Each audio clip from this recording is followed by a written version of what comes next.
우리에게 주시는 하나님의 말씀은 구약 성경 역대하 22장 10절에서 12절의 말씀입니다. 아하시아의 어머니 아달랴가 자기의 아들이 죽은 것을 보고 일어나 유다 집의 왕국의 씨를 모두 진멸하였으나 왕의 딸 여호사브앗이 아하시아의 아들 요아스를 왕자들이 죽임을 당하는 중에서 몰래 빼내어 그와 그의 유모를 침실에 숨겨 아달랴를 피하게 하였으므로 아달랴가 그를 죽이지 못하였더라. 여호사브앗은 여호람 왕의 딸이요 아하시아의 누이요 제사장 여호야다의 아내이더라. 요아스가 그들과 함께 하나님의 전에 6년을 숨어 있는 동안에 아달랴가 나라를 다스렸더라. 아멘. 요즘 계속해서 우리가 역대하 말씀을 통해서 남유다의 왕에 대해서 살펴보고 있습니다. 여호사밧 왕에 대해서 4주 동안 살펴보았고요.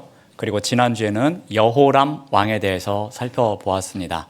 오늘은 세 번째로 아하시아 왕에 대해서 살펴보도록 하겠습니다. 여호람 왕은 아합의 길을 따르다가 병이 들었습니다. 그리고 죽습니다. 그의 아들 아하시아가 유다의 6번째 왕이 됩니다. 그래서 역대하 22장 1절은 다음과 같이 기록하고 있습니다. 예루살렘 주민이 여호람의 막내 아들 아하시아에게 왕위를 계승하게 하였으니 이는 전에 아라비아 사람들과 함께 와서 진을 치던 부대가 그의 모든 형들을 죽였기 때문이다 라고 기록하고 있습니다. 아하시아는 지금 막내 아들입니다. 그러니까 왕이 될 자격은 없습니다. 그런데 왕이 되었다고 합니다.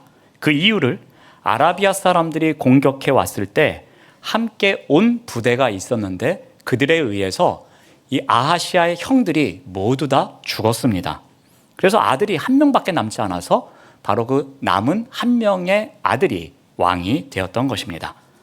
그런데 이 사건은 하나님께서 아하시아를 살려둠으로써 이 다윗 왕가의 등불을 꺼트리지 않기 위함이었습니다. 그러므로 아하시아는 하나님의 은혜로 살았기에 그 은혜에 따라서 살아야만 했습니다. 하지만 그렇지 않습니다. 역대하 22장 3절 말씀을 봅니다. 아하시아도 아합의 집 길로 행하였으니 이는 그의 어머니가 꾀어 악을 행하게 하였음이라 라고 기록하고 있습니다. 아하시아 왕 또한 여호람 왕처럼 아합의 집이 따랐던 그 길을 따라가고 있었습니다. 그런데 왜 이러한 일이 발생했다고 합니까? 바로 어머니 아달랴의 영향 때문이었습니다. 이 아달랴의 별명이 유다의 이세벨이었습니다. 그만큼 이방신을 잘 섬기고 그리고 악한 기질이 있었던 것 같습니다. 아하시아의 자문관이 됩니다. 그리고 아들에게 아합 왕의 길을 따라갈 것을 계속해서 가르치고 그렇게 살아가게 만들었던 것입니다. 이 아하시아 왕 때도 이 북이스라엘과 교류가 있었습니다. 잘못된 친분이 계속해서 이어지고 있었습니다. 그 즈음에 북이스라엘의 왕이 요람이었습니다. 근데 요람 왕이 이 선대에 이루지 못한 일을 이루고자 길르앗 라몬을 탈환하는 전쟁을 펼칩니다. 근데 이 전쟁에서 그가 심각한 부상을 입습니다. 이 소식을 들은 아하시아가 문병을 갑니다. 그런데 그 문병을 간 그곳에는 놀라운 사건이 기다리고 있었습니다. 바로 하나님의 명령을 따르고 있는 예후가 아합 집안을 심판하는 일이 그곳에서 펼쳐지게 된 것입니다. 예후는 그곳에서 아합 집안의 사람들을 모두 심판하는데 남유다에서 온 관련된 사람까지 심판하게 됩니다. 그래서 그 자리에서 아하시아 왕과 그의 조카들까지 그곳에서 사망하는 사건이 일어납니다. 아합의 집을 따라 악행을 저지른 요람 왕 그리고 아하시아 왕이 함께 심판을 받는 일이 발생한 것입니다. 이제 아달랴에게 이 소식이 전해집니다. 아달랴에게는 지금 아들이 한 명밖에 안 남았습니다. 이 아하시아의 형들은 외국 사람들이 침입했을 때에 사망했고, 그리고 마지막 남았던 아들은 외국 땅에서 사망하는 그런 사건이 발생한 것입니다. 하나 남은 아들마저 죽었다는 소식을 듣고서 왕의 어머니로서의 입지가 흔들립니다. 이제 아들이 왕이었기에 자신이 섭정을 할 수 있었는데, 그 왕이 죽고 난 이후에는 그 아들 중에 누군가에게 왕의 자리가 이어질 텐데, 그러면 자신이 섭정할 수가 없는 상황이 된 것입니다. 자, 이때 아달랴가 어떠한 정책을 펼치는가 하면, 그러면 내가 왕이 되자 하면서 스스로 여왕이 되려고 합니다. 그래서 그녀가 어떻게 하는가 하면은 오늘 우리가 읽은 본문 10절 말씀입니다. 아하시아의 어머니 아달랴가 자기의 아들이 죽은 것을 보고 일어나 유다 집의 왕국의 씨를 모두 진멸하였다라고 합니다. 쉽게 말씀드려서 할머니가 손자들 다 죽이고 있는 상황입니다. 자신의 권력을 유지하기 위해서, 자신이 여왕이 되기 위해서 사랑스러운 손자들을 다 죽이고 있는 장면을 묘사하고 있는 것입니다. 일종의 학살이 일어나는 장면입니다. 이제 남유다에 큰 위기가 찾아왔습니다. 여러분, 왕이 외국에 갔다가 그곳에서 살해당하는 사건만 해도 한 나라가 흔들릴 수 있는 엄청난 사건입니다. 그런데 이제는 그 나라 안에 남아있던 왕자들까지 모두 살해당하는 그런 사건이 일어납니다. 매우 혼란스러운 시기였습니다. 그런데 이와 같은 때에 아달랴가 왕의 후손을 모조리 죽이려고 하는, 정권을 탈취하려는 사건이 일어날 때에, 그래서 다윗 왕조가 그 끊어질 위기에 몰렸을 때에, 그래서 누구나 다 절망할 수밖에 없는 그 순간에 하나님은 준비된 사람들을 사용하십니다. 하나님께서는 준비된 사람들을 통하여서 다윗의 등불이 꺼지지 않도록 이끌어 가십니다. 하나님께서는 새로운 왕을 세우시기 위해서 준비된 사람들을 통해 변화를 이끌어 가십니다. 변화를 만들어가기 위해서 이 준비된 사람들이 어떻게 하고 있는지, 그들에게 과연 특별한 것이 무엇이 있었는지를 살펴보는 가운데 우리가 필요한 변화를 이끌어갈 때에 어떻게 해야 되는지를 함께 살펴보고자 합니다. 자, 먼저 그들에게는 분명한 사명이 있었습니다. 변화를 만들어가고자 한 그 사람들, 변화를 만들어가기 위해서 우리가 어떻게 살아야 되는지 분명한 사명을 갖고 있었습니다. 아달랴의 악행 속에서도 아하시아의 아들 요아스가 유일하게 살아남습니다. 11절 말씀을 봅니다. 왕의 딸 여호사브앗이 아하시아의 아들 요아스를 왕자들이 죽임을 당하는 중에서 몰래 빼내어 그와 그의 유모를 침실에 숨겨 아달랴를 피하게 하였으므로 아달랴가 그를 죽이지 못하였더라. 여호사브앗은 여호람의 딸이요 아하시아의 누이요 제사장 여호야다의 아내라고 소개하고 있습니다. 자, 아하시아의 누이, 그러니까 요시아의 고모가 됩니다. 여호사브앗이라는 여인이 있었고 제사장 여호야다의 아내였습니다. 그 사람이 아달랴가 손자를 다 죽이려고 할 때에 자신의 조카 가운데서 요아스 한 사람을 기적적으로 살려냅니다. 그런데 이러한 때에 그 왕자 한 명을 살리는 일, 결코 쉽지는 않았을 것입니다. 그 한 사람을 숨기는 일은 엄청난 모험이었을 것입니다. 만일 발각이 된다면 자신은 물론이요, 남편까지도, 그리고 이와 관련된 사람 여러 사람이 목숨을 잃을 수 있는 상황입니다. 절체절명의 때에 요아스를 구한 여호사브앗은 다윗 왕가와 유다 나라를 존속시키기 위한 역할을 감당합니다. 더군다나 6년 동안 이 성전에서 요아스를 숨기는 일까지도 합니다. 여러분, 이러한 일이 어떻게 가능했겠습니까? 유다는 지금 아달랴의 폭정으로 인해서 영적으로, 정치적으로 매우 심한 위기에 처해 있습니다. 이렇게 참담한 위기의 상황 가운데서 하나님의 약속을 잊지 않고 기다리고 있는 사람들이 있었습니다.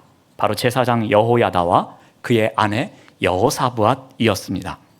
그들은 유다의 영적 각성과 회복에 대한 간절한 소망이 있었던 것입니다. 비록 지금 아달랴의 폭정에 의해서 우리가 왕자 한 사람을 겨우 구출해냈지만 언젠가 하나님의 약속의 말씀이 실현되는 그날이 올 거야. 그날이 오면 이 아이가 다시 다윗의 그 왕좌를 이어갈 거야 라는 확실한 소망이 그들에게 있었던 것입니다. 바울 숭배에 빠져 있었던 아달랴, 그리고 지금 힘을 쥐고 있는 그 사람들이 언젠가는 제거될 것이고 요아스를 왕위에 앉히는 그날이 올 것이라는 분명한 소망이 그들에게 있었던 것입니다. 그래서 그들은 이 소망을 향하여서 우리가 어떻게 살아내야 하는지, 어떻게 그날을 기다리면서 하루하루 신실하게 살아내야 하는지 분명한 사명이 그들에게는 있었습니다. 여호야다는 영적 암흑기에 살고 있었지만 어두운 현실을 탓하지 않았습니다. 다시 회복될 수 있다는 가능성을 꿈꾸면서 그 일에 대해서 소망을 품고 하루하루 살아갑니다. 그는 아달랴를 원망하지도 않습니다. 스스로 좌절하면서 포기하지도 않습니다. 그는 어둠 너머에 있는 하나님의 영광을 사모하면서 언젠가 회복될 날을 소망하면서 자신에게 맡겨진 그 자리에서 사명을 분명히 다할 가는 삶을 살아갑니다. 이 여호야다와 여호사밧이 이 분명한 사명을 갖기 위해서 어떻게 했는가 하면은 그들은 이 절망할 수밖에 없는 현실 속에서도 이 다윗 왕가의 회복이라는 구체적인 사명이 있었습니다.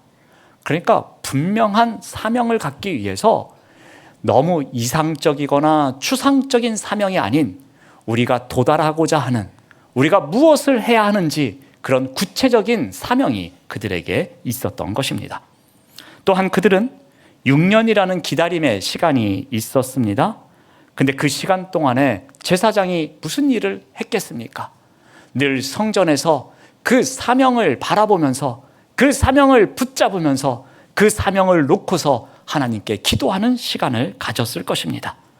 그 사명을 끊임없이 묵상하는 가운데 그 사명을 위해서 어떻게 살아가야 될까 고민하며 하나님께 매달리는 깊은 교제의 시간이 있었을 것입니다.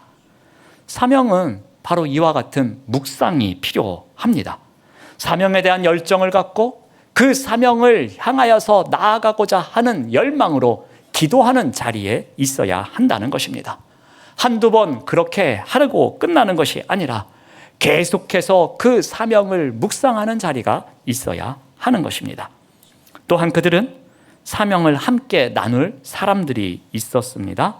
그래서 그 사명을 향해서 한 마음이 되어주는 사람들이 있었습니다.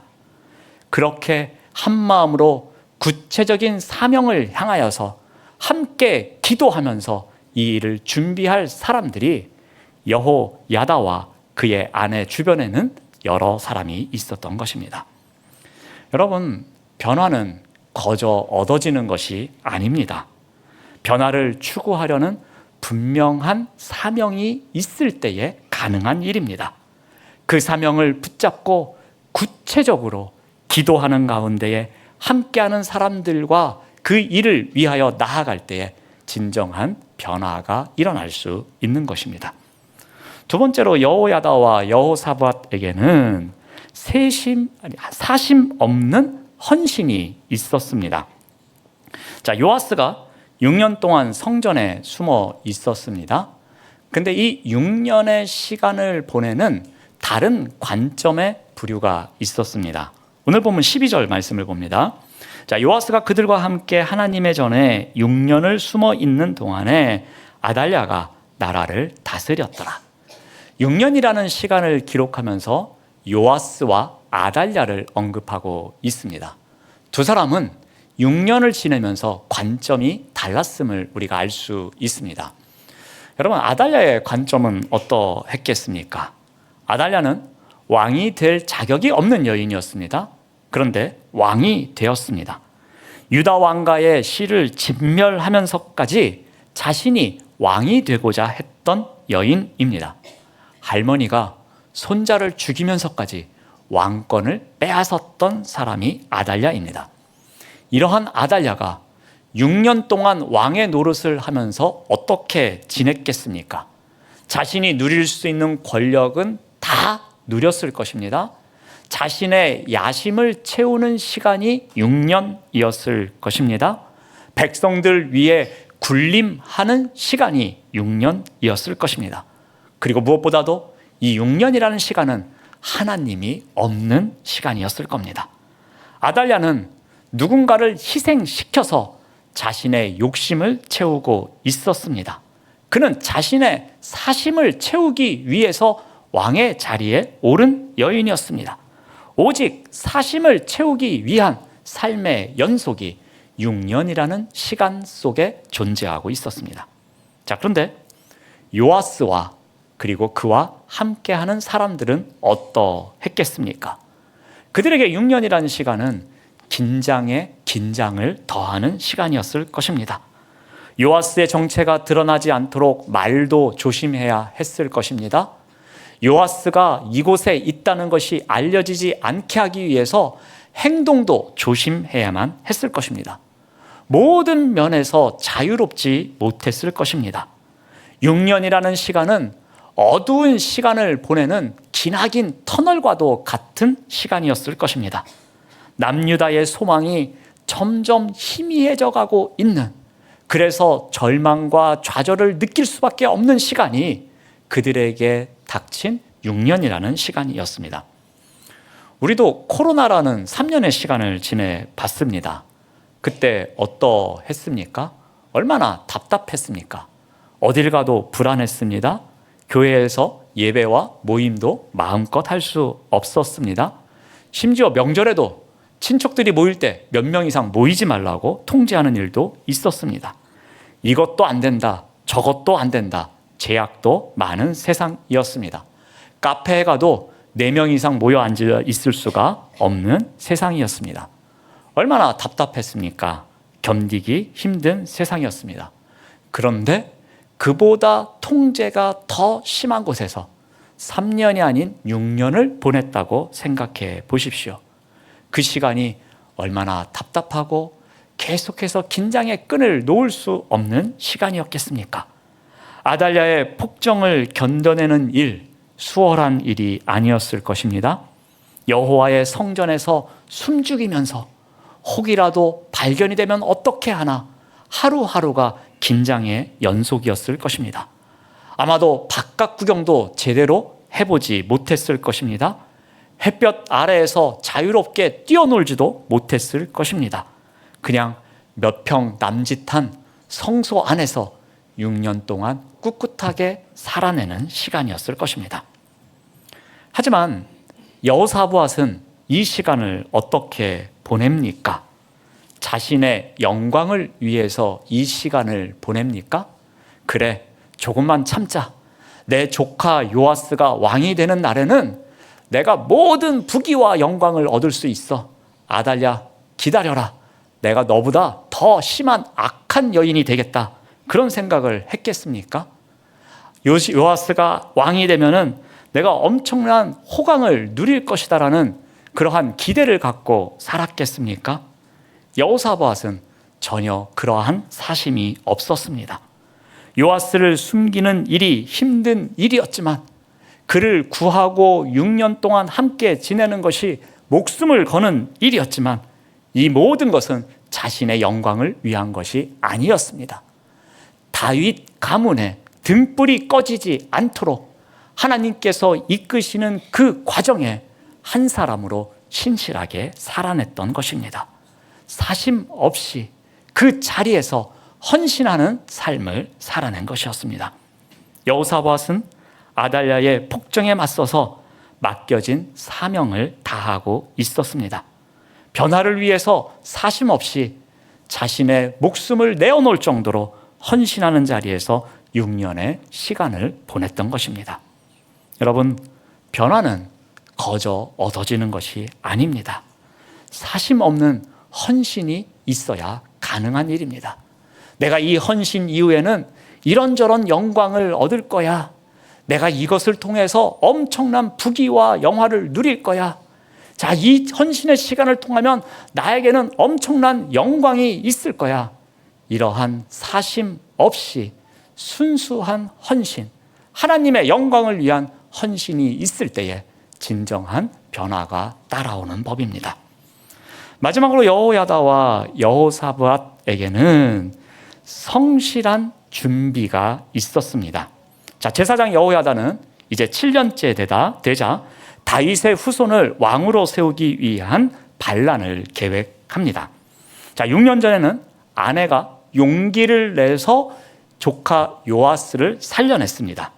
이제 7년째 되는 해에 이 남편인 여호야다가 이번에 용기를 냅니다. 그런데 그때 그의 나이가 90세가 넘은 나이라고 합니다. 그러니까 상당히 노령임에도 불구하고 그는 오직 하나님의 나라를 위해서, 다윗의 후손을 위해서, 다윗의 등불이 꺼지지 않기 위해서 철저하게, 그렇지만 성실하게 용기를 내고 계획을 세웠던 것입니다. 우리 역대하 23장 1절 말씀을 봅니다. 제7년에 여호야다가 용기를 냅니다. 그래서 백부장 여러 사람을 부릅니다. 그리고 그들과 더불어 언약을 세웁니다. 제사장 혼자만 할 수 있는 일이 아니었습니다. 그래서 그는 신뢰할 수 있는 군 지도자들의 협력을 도모합니다. 그래서 백부장 5명을 모아서 그들에게 이러한 일이 있으니 우리가 다윗의 후손으로 왕을 세워야 합니다 하면서 언약을 세웁니다. 그리고 백부장들은 어떻게 합니까? 각자의 성읍으로 흩어집니다. 그리고 그곳에서 믿을 만한 레위 사람들, 그리고 이스라엘 지파의 족장들을 예루살렘으로 불러 모읍니다. 자, 여호야다가 불러 모은 사람들 앞에서 이야기합니다. 자신의 계획을 설명했을 것입니다. 그리고 그들이 일치 단결합니다. 3절 말씀을 봅니다. 온 회중이 하나님의 전에서 왕과 언약을 세우매 여호야다가 무리에게 이르되 여호와께서 다윗의 자손에게 대하여 말씀하신 대로 왕자가 즉위하여야 합니다 라고 합니다.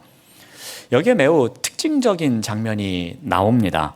지금 여호야다와 사람들이 모였습니다. 어디에 모였습니까? 성전에 모였습니다. 그리고 그들이 언약을 세웁니다. 그런데 누구와 언약을 세웁니까?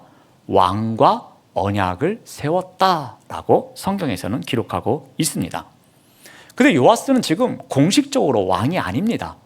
왕은 지금 아달랴입니다. 요아스는 왕자의 신분입니다. 근데 성경은 기록하기를 왕과 언약을 세웠다라고 기록하고 있습니다. 자, 이것은 무엇을 의미하고 있습니까? 이들이 계획하고 있는 일, 그리고 추진하고 있는 일, 이 일이 정당함을 이야기하고 있습니다. 다윗의 후손이 왕이 되는 것, 이것은 정당한 일입니다 라고 선포하기 위해서 왕과 언약을 세우고 있다고 기록하고 있습니다. 또한 이것이 하나님의 뜻을 실현하는 일임을 그들이 선포하고 있는 것입니다. 그래서 여호야다는 처음으로 요아스를 보여주면서 우리가 왕과 언약을 세웁니다. 그러니 여호와께서 다윗의 자손에게 대하여 말씀하신 대로 왕자가 즉위해야 합니다 라고 선포합니다. 이제 여호야다는 거사를 위해서 임무를 분담시킵니다. 우리 23장 4절에서 5절 말씀을 봅니다. 이제 너희는 이와 같이 행하라. 너희 제사장들과 레위 사람들 곧 안식일의 당번인 자들의 3분의 1은 문을 지키고 3분의 1은 왕궁에 있고 3분의 1은 기초문에 있고 백성들은 여호와의 전뜰에 있을지어다 라고 명령합니다. 여호야다는 제사장들과 또 제사장들 옆에서 직무를 도와주는 레위 사람들 그리고 백성들을 불러 모은 자리에서 중요한 이야기를 합니다. 그런데 이 백성들을 성전 뜰까지만 들어오게 하고 더 이상 들어오지 못하게 합니다. 자, 이것은 무엇을 의미하고 있습니까? 여호야다는 반란을 준비하는 과정에서도 하나님의 말씀을 철저히 지키고 있는 것입니다. 지켜야 할 일을 지키는 가운데서 이 모든 일을 진행하고 있었습니다. 그래서 6절에서도 이렇게 강조하고 있습니다. 제사장들과 수종드는 레위 사람들은 거룩한 즉 여호와의 전에 들어오려니와 그 외에 다른 사람은 들어오지 못할 것이니 모든 백성은 여호와께 지켜야 할 바를 지킬지어다 라고 말하고 있습니다. 지금 정당한 일을 하고 있습니다. 하나님의 뜻을 이루고자 지금 반란을 일으키고자 계획하고 준비하고 있습니다. 분명히 선한 일입니다. 그럼에도 불구하고 그는 어떻게 합니까? 하나님의 거룩함을 훼손해서는 안 됩니다 라고 선포하고 있습니다. 이것은 여호야다가 그만큼 철저하게 계획을 세워왔음을, 성실하게 이것을 준비해 왔음을, 그래서 이런 돌발적인 상황에서도 하나님의 거룩성을 훼손하지 않기 위해서 어떻게 해야 되는지를 알려주고 있는 장면입니다. 여러분, 변화는 거저 얻어지지 않습니다. 성실한 준비가 있어야 합니다. 변화를 만들어가기 위해서 무엇이 필요한지, 누구와 함께 할 수 있는지, 왜 변화를 모색해야 하는지, 그렇다면 어떠한 과정이 필요한지, 그 사람에게는 어떠한 임무를 맡겨야 하는지, 우선순위가 무엇인지, 무엇을 지켜야 하는지, 이러한 철저한 준비, 성실한 준비가 있을 때에 진정한 변화를 마련할 수 있는 것입니다. 우리가 변화를 추구하려고 할 때에 이 가로막는 고정관념이 있습니다. 변화를 위해서 노력하지만 에이 그런 거 하지 마, 힘든데 그런 거 왜 해? 하면서 우리 스스로 갖고 있는 고정관념이 있습니다. 이것을 다른 말로 바꾸면 삶의 관성의 법칙이라고 말할 수도 있습니다. 그냥 이대로가 좋사오니 이렇게 살겠습니다 라는 마음입니다. 이러한 마음이 있습니다. 변화를 추구하려고 할 때에 얼마나 가나 보자 하면서 불신주의가 있습니다. 또는 내가 전에 다 해봤어, 그런데 안 되더라 하면서 자신의 경험이 최고였다라고 이야기하는 사람도 있습니다. 우리 교회가 하는 일이 별 수 있겠어, 다 거기서 거기지 하면서 부정적인 사고를 갖는 경우도 있습니다. 긁어 부스럼 만들지 말고 가만히 있어, 이렇게 말하는 사람도 있습니다. 심지어는 너나 잘하세요 하는 분도 있습니다. 그저 그것은 우리의 부서 일이 아니야, 나의 일이 아니야 하면서 이 책임을 전가하는 경우도 있습니다.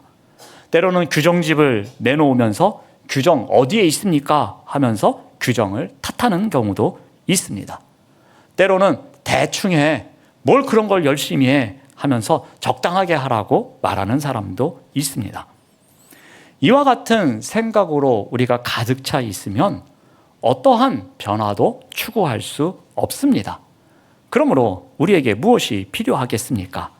우리가 갖고 있는 많은 삶의 관성의 법칙, 그것에 얽매이지 말고 그것과 맞서 싸우고자 하는 애씀이 있어야 할 것입니다. 그런 고정관념에 우리가 갇혀 있기보다는, 그러한 삶의 관성의 법칙에 우리가 갇혀 있기보다는 그것에서 벗어나서 우리에게 필요한 변화를 일으켜야 할 것입니다. 그래서 변화는 거저 얻어지는 것이 아닙니다. 변화를 위해서 애쓰고 애쓰는 삶을 살아내는 과정이 있어야 합니다. 그런데 어떻게 해야 하겠습니까? 오늘 말씀을 통해서 우리가 세 가지를 배워봅니다. 변화를 추구하려는 분명한 사명이 우리에게 있어야 할 것입니다. 그 사명이 구체적이어야 하며 그 사명을 우리가 늘 묵상하는 가운데 그 사명과 함께하는 사람들이 있어야 하는 것입니다. 이러한 분명한 사명이 있을 때에 우리가 변화를 향하여 나아갈 수 있는 것입니다. 또한 변화에 대해서 사심 없는 헌신이 있어야 합니다.